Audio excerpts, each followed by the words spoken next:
Hello প্রিয় শিক্ষার্থীরা, কেমন আছো তোমরা সবাই? আজকে আমরা আলোচনা করব ইউনিট 3 এটার লেসন 2 নিয়ে। ঠিক আছে? আমরা ১ম এ তোমাদের ওই যে মেইন বইয়ের একটা পোয়েম আছে, তাই না? ওই পোয়েমটা নিয়ে লাইন বাই লাইন ১ম এ অর্থটা একটু তোমাদেরকে জানিয়ে নেব।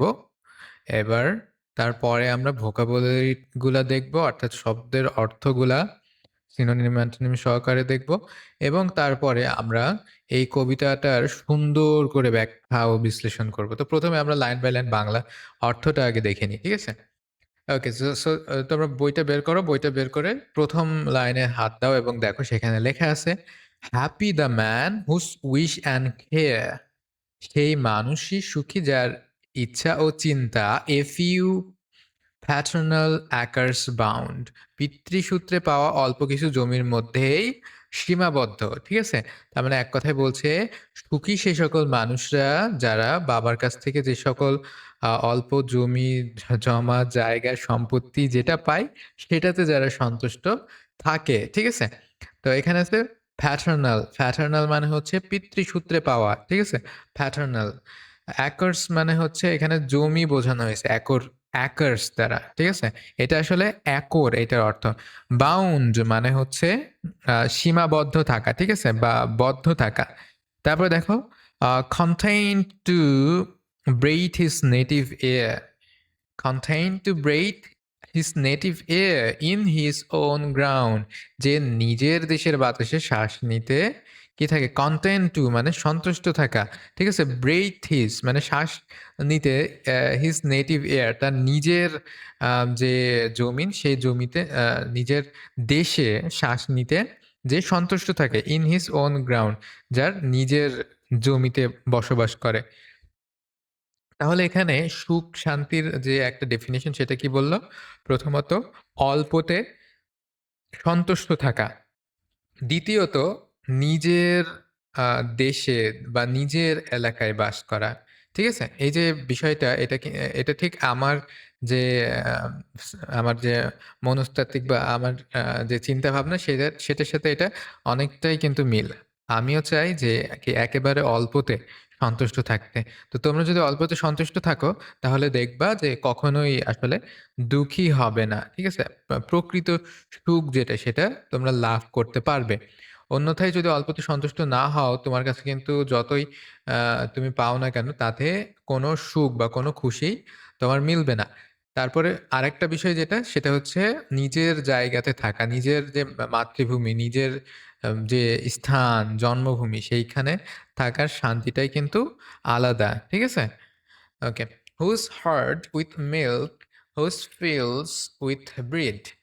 যার গবাদি পশু তাকে দুধ দেয় এবং যার ক্ষেত তাকে খাবার দেয়, খাদ্য দেয়। ঠিক আছে? আচ্ছা, এখানে একটা কথাও বলে রাখি যে আ আমিও চাই যে আমি যেন আমাদের যে এলাকা সেই এলাকার বাইরে না যেতে। ঠিক আছে? আমার বাড়ি যশোর। সো আমি যশোরেই থাকতে চাই। এটাই যেন আমার কাছে অনেক বেশি শান্তি লাগে, অনেক বেশি পিসফুল লাগে। অন্যান্য জায়গায় আমার খুব একটা ভালো লাগে না। যেমন ঢাকা, চট্টগ্রাম। মানে অন্য কোনো জেলাতে আমার ভালো লাগে না। এমনকি আ বিদেশে যাওয়ার যত অপরচুনিটিস আছে সবই কিন্তু আমি এভয়েড করছি। শুধুমাত্র নিজের জায়গা ছেড়ে না যাওয়ার জন্য। এখানেই অন্যরকম একটা সুখ শান্তি আছে। ওকে, তো বলছে যে আর যাদের কি গবাদি পশু তাকে দুধ দেয় এবং ক্ষেত তাকে খাদ্য দেয়। তার মানে এটা গ্রামীণ যে সকল কৃষক তাদের কথাকে ইনডিরেক্টলি বোঝানো হয়েছে যে তারা যে সকল পশু পালন করে তাদের পশু তাদেরকে কি করে? দুধ দেয় এবং আ ক্ষেত তাদেরকে খাদ্য দেয়। ঠিক আছে? খাদ্য দেয় মানে ক্ষেতের ফসল তারা খেতে পারে। Whose flocks sheep supply O him with attire. যাদের ভেড়ার পাল তাকে আ পোশাকের ব্যবস্থা করে। এখানে বলো তো ফ্লক্স মানে কি? এটার মানে কি বলো? তোমরা বলবা যে এটা কোন নাম্বার? এটা সিঙ্গুলার নাম্বার নাকি প্লুরাল নাম্বার? ফ্লক্স, ঠিক আছে? ফ্লক্স দিয়ে ড্যাশ দিবা, ড্যাশ দিয়ে লিখবা এটা সিঙ্গুলার নাম্বার নাকি প্লুরাল নাম্বার। তারপর হার্ড, ঠিক আছে? Hard, HERDS hertz. তো এটা কোন নাম্বার? তোমরা এই ২ টা বলবা। Whose trees in summer yield him shade. যার গাছগুলো গ্রীষ্মকালে তাকে ছায়া দেয়। ঠিক আছে? আ তার মানে এটা ঠিক রাখালের মতো যেমন তারা গাছের নিচে বসে কি করে? ঘুমায়। তাই না? ইন উইন্টার ফায়ার আর শীতকালে কি দেয়? আগুন দেয়। তার মানে এখানে গরমকালে কি প্রচন্ড গরম লাগে, গাছের ছায়ার নিচে বসে থাকার আনন্দটাই কিন্তু আলাদা। ঠিক আছে? আমরা যখন গ্রামে যাই গরমে, তখন আমরা কি করি? আমরা আম বিছানা নিয়ে আ ঠিক গাছতলা আছে, গাছতলায় নিচে যেয়ে বসি। সেখানে থাকার মতো বা সময় কাটানোর মতো আনন্দ কিন্তু আর কিছুতে নাই। In winter fire, in winter fire মানে হচ্ছে আ ইন উইন্টার ফায়ার মানে হচ্ছে কি করা? আ শীতকালে আগুন দেয়া। ঠিক আছে? ইন উইন্টার ফায়ার মানে শীতকালে আগুন দেয়া।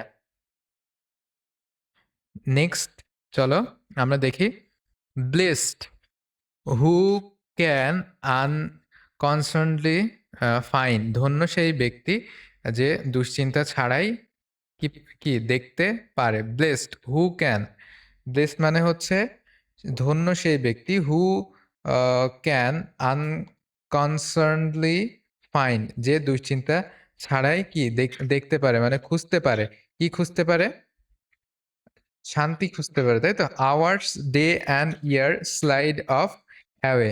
আ ঘন্টা, দিন এবং বছর ধীরে, ধীরে কেটে যাচ্ছে। আওয়ার্স মানে ঘন্টা, ডেইস অ্যান্ড ইয়ার্স দিন এবং বছর স্লাইড সফট অ্যাওয়ে ধীরে, ধীরে কেটে যাচ্ছে, পার হয়ে যাচ্ছে।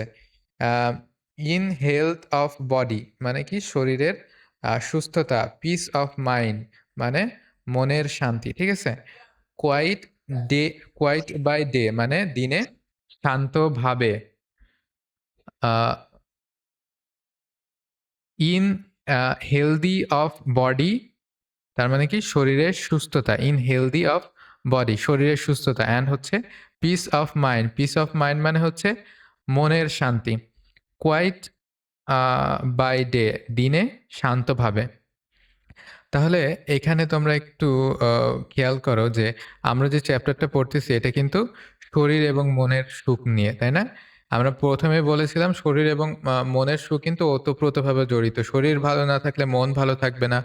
মন ভালো না থাকলে কিন্তু শরীরও ভালো থাকবে না। ঠিক আছে? আমি এখনো জানি না যে তোমরা এখনো ওই যে মন খারাপের সিচুয়েশন এ এখনো পর্যন্ত পড়েছো কিনা?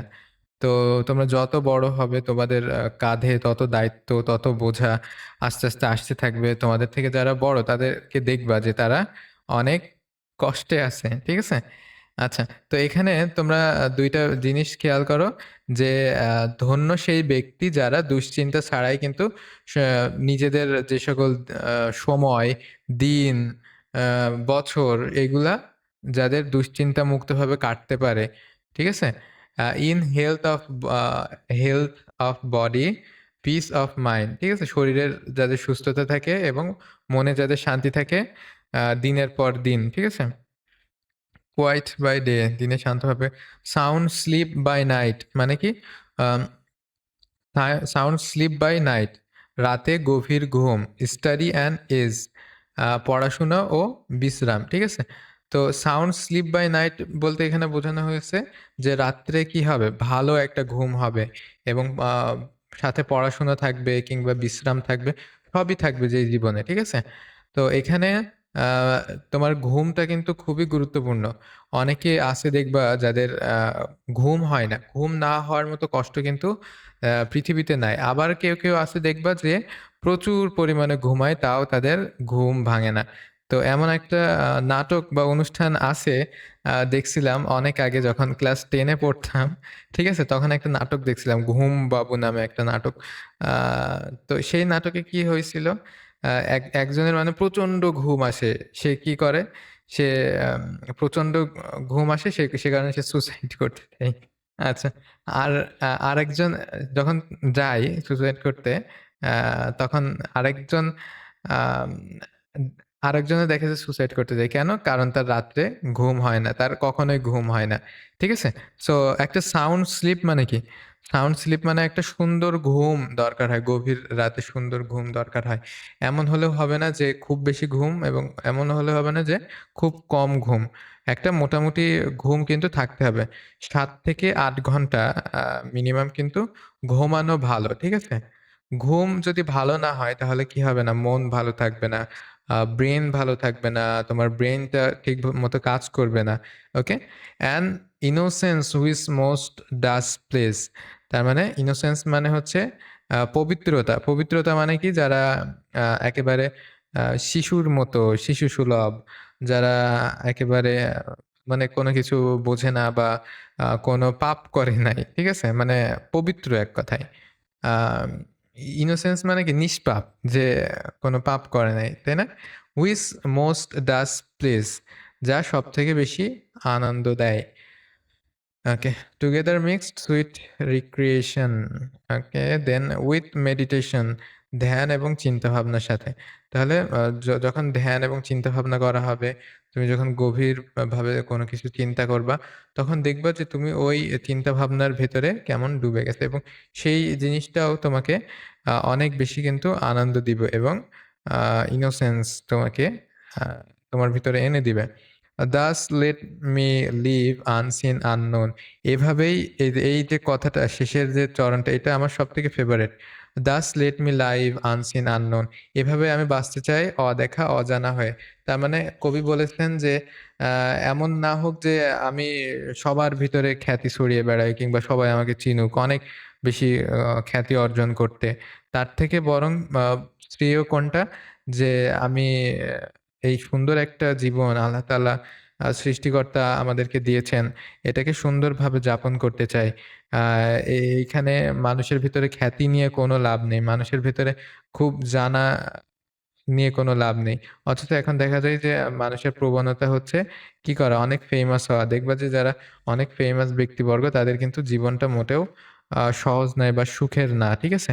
"Thus unlammed let me die." এভাবেই যেন আমি মারা যাই, কেউ শোক না করে। তার মানে কবি বলতে চেয়েছেন এভাবেই যেন কবি মারা যায়। অপরিচিত হয়ে, তারপরে হচ্ছে আম কোনো খ্যাতি অর্জন না করেই যেন মারা যায়। কারণ এইগুলা কিন্তু অনেকটা সুখের অন্তরায়। "Steal from the world" মানে আম এই দুনিয়া থেকে নিঃশব্দে, কাউকে না জানিয়ে, and not a stone, এবং পাথরও যেন না বোঝে। ঠিক আছে? "Tell where I die." যা বলে দেবে আমি কোথায় শুয়ে আছি। তার মানে শুয়ে থাকলে স্টোন বা পাথর দিয়ে একটা চিহ্নিত করে রাখা হয়। কিন্তু কবি চায় যে নিঃশব্দে একেবারে দুনিয়া ছেড়ে চলে যেতে, যার অস্তিত্ব কেউ কখনোই জানবে না, যার অস্তিত্ব কেউ কখনোই আ খুঁজবে না। ঠিক আছে? তো এখানে আমি বাংলা মিনিং সহ দিয়ে রাখছি। সবাই একটু এই নোটটা দেখে বাংলা মিনিংটা পড়ে নিবা। সলিটিউড মানে হচ্ছে নির্জনতা বা একাকিত্ব। ঠিক আছে? সলিটিউড। লোনলিনেস বা আইসোলেশন। আইসোলেশন মানে বদ্ধ থাকা। ঠিক আছে? বদ্ধ থাকা। অর্থাৎ কারো সাথে না মেশা। এটা হচ্ছে আইসোলেশন। প্যাটার্নাল মানে পিতৃসূত্রে প্রাপ্ত, ফাদারলি ইনহেরেন্ট অ্যাকার্স মানে হচ্ছে জমির পরিমাণ, ল্যান্ড, ফিল্ড, বাউন্ড মানে সীমাবদ্ধ, লিমিটেড, রেস্ট্রিক্টেড মানেও সীমাবদ্ধ। ঠিক আছে? কনটেন্ট মানে সন্তুষ্ট, স্যাটিসফাইড মানেও সন্তুষ্ট, বা প্লেসড মানে খুশি। ঠিক আছে? নেটিভ মানে নিজের দেশ, লোকাল, হোমল্যান্ড মানেও নিজের দেশ, হার্ড মানে গবাদি পশুর পাল। ঠিক আছে? Cattle and livestock.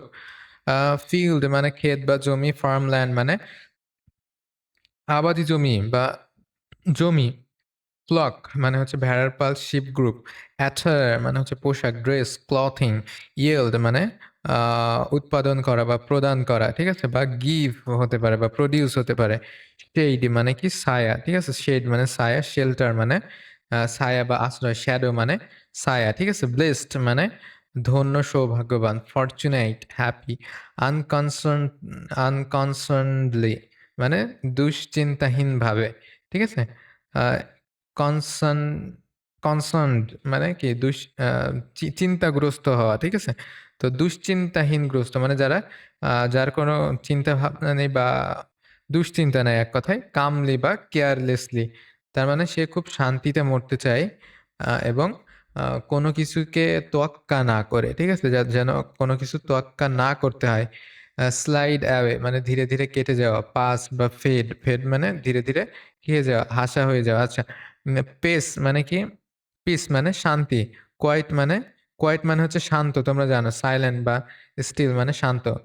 ইজ মানে হচ্ছে আরাম। কমফোর্ট মানে আরাম। রিক্রিয়েশন মানে বিনোদন। ঠিক আছে? ইনোসেন্স মানে হচ্ছে পবিত্রতা। মেডিটেশন মানে ধ্যান। আনসিন মানে অদেখা। আননোন মানে অজানা। তারপরে আনল্যামেন্টেড মানে শোকহীন। আনল্যামেন্টেড শোকহীন। তারপর স্টিল মানে হচ্ছে আ স্টিল অ্যাওয়ে মানে কিন্তু চলে যাওয়া। স্টিল মানে এখানে তোমার হচ্ছে চুরি করে আরকি। তো এখানে স্টিল মানে বোঝাইছে কি নিঃশব্দে, ঠিক আছে? আচ্ছা এখানে আমরা স্ট্যান্জা বা স্ট্যান্জা কিন্তু আ শব্দের অর্থসহ explanation বা ব্যাখ্যা করে রাখছি। ঠিক আছে? তোমরা যদি এই নোটটা একটু পড়ো তাহলে আমি যেই সকল ব্যাখ্যা আমি দিলাম সেই ব্যাখ্যাগুলো তুমি কিন্তু আবার সুন্দরভাবে এক জায়গায় পেয়ে যাচ্ছ। ঠিক আছে? সো এটা দেখো। আ এটা দেখলে কিন্তু খুবই ভালো হবে। তো ১ম স্ট্যান্জাতে যেটা বলছে সেটা নিয়ে আরেকটু বলি যে, আমাদের জীবনে কি করতে হবে? একদম অল্প কিছুতে সন্তুষ্ট থাকতে হবে। আমাদের জন্য য যতটুকু যথেষ্ট ততটুকু নিয়ে সন্তুষ্ট থাকতে হবে এবং কি করতে হবে? আমাদের যে নিজের যে এলাকা, নিজ দেশে অ্যা আমরা যে পরিমাণ শান্তিতে থাকতে পারবো, অন্য দেশে কিন্তু মনের ভিতরে সে পরিমাণ শান্তি আসবে না। নিজের দেশে একটা আপন ভাব কিন্তু থাকবে। ঠিক আছে? তারপরের এখানে বলছে যে আমাদের স্ট্যান্ডার্ড 2 তে মানে পরের যে ৪ টা লাইন বা পরের স্তবকে এখানে বলছে যে আমাদের যতটুকু দরকার আমরা যদি ততটুকু পাই মানে খাওয়ার জন্য যতটুকু দরকার, পড়ার জন্য যতটুকু দরকার, আ তারপরে শান্তিতে থাকার জন্য যতটুকু দরকার ততটুকু পাইলেই কিন্তু আমাদের এর বেশি কিন্তু কিছু প্রয়োজন হয় না। এভাবে আমরা কি করতে পারি? আমরা দিনের পর দিন খুব স্মুথলি অর্থাৎ খুব সুন্দরভাবে আমরা পার করে দিতে পারি। আমাদের আ দেহেও এবং মনের আ স্বাস্থ্যটা ভালো থাকবে, দৈহিক স্বাস্থ্য এবং মন ভালো থাকবে। হ্যাঁ? মনে শান্তি থাকবে এবং এভাবে আ দিনের পর দিন আমরা কাটাতে পারি। ঠিক আছে? আ তারপরে আমরা সাউন্ড স্লিপ বাই নাইট রাত্রের বেলা একটা সুন্দর ঘুম, চমৎকার ঘুম এটা যে কত বেশি গুরুত্বপূর্ণ এটা ব্যাখ্যা করে বোঝানোর মতো না। একটা রাত্রের একটা সুন্দর ঘুম তার পরের পুরো দিনটাকে অনেক চমৎকার বানিয়ে দিতে পারে। ঠিক আছে? তো একটা যারা ঘুমাতে পারে না তারা খুবই অভাগা। সো আ রাত্রের ঘুমটা খুবই গুরুত্বপূর্ণ। তোমরা দ্রুত ঘুমিয়ে পড়ার চেষ্টা করবা। অ্যান্ড লাস্টলি তিনি বলছেন যে, আ আমি যেন এভাবে অদেখা, অজানা হয়েই সবার কাছ কাছ থেকে বিদায় নিতে পারি। অর্থাৎ এই যে খুব বেশি খ্যাতি, এই যত খ্যাতি আসে সাথে কিন্তু তত দুশ্চিন্তা বাড়তে থাকে, তত আ খারাপ লাগা কাজ করতে থাকে। সুতরাং মানুষের ভেতরে একেবারে অদেখা, অজানা হয়ে সে তার নিজের জীবনটাকে নিজের মতো করে সুন্দর করে চমৎকার করে পার করে দিতে চাই। কে কি বলল আ অর্থাৎ অন্যদের তোয়াক্কা করার কথা তিনি একেবারে এভয়েড করলেন। সো এটা দ্বারা বোঝাচ্ছে যে তোমরা আসলেই এখন বুঝবা না, ভবিষ্যতে গিয়ে বুঝবা যে আ যারা আসলে খুবই বিখ্যাত মানুষ, যাদের খ্যাতি, নাম খ্যাতি অনেক বেশি, আ তাদের কিন্তু জীবনেও ঐরকম সমস্যা কিন্তু আছে। ঠিক আছে? সো একেবারে জীবন যদি সমস্যামুক্ত হতে হয়, তাহলে এই যে খ্যাতির পিছনে ছুটার কোনো মানে হয় না। ঠিক আছে? অর্থাৎ লোক দেখানো জিনিস জিনিসের পেছনে ছুটার কোনো মানে হয় না। তো আমাদেরও কি করতে হবে? লোক দেখানোর আ জন্য কোনো কিছু করার কোনো প্রয়োজন নেই। আমাদের যে মনের শান্তি এটাই সবচেয়ে বড় শান্তি এবং এই যে মনের শান্তিটা কিভাবে আসবে, শারীরিক আ শান্তিটা কিভাবে আসবে, এই সব নিয়ে আমাদের পুরো কবিতাটা। তো তোমরা সবাই একটু আ আমাদের যে নোটটা দেওয়া হয়েছে, নোটটা দেওয়া হবে, নোটটা দেখে ভালোভাবে পড়বে এবং লাস্ট পর্যন্ত কারা দেখেছো অবশ্যই একটু কমেন্টে লিখে দাও। ঠিক আছে? দেখি আমি দেখব আজকে যে শেষ পর্যন্ত কারা দেখছো।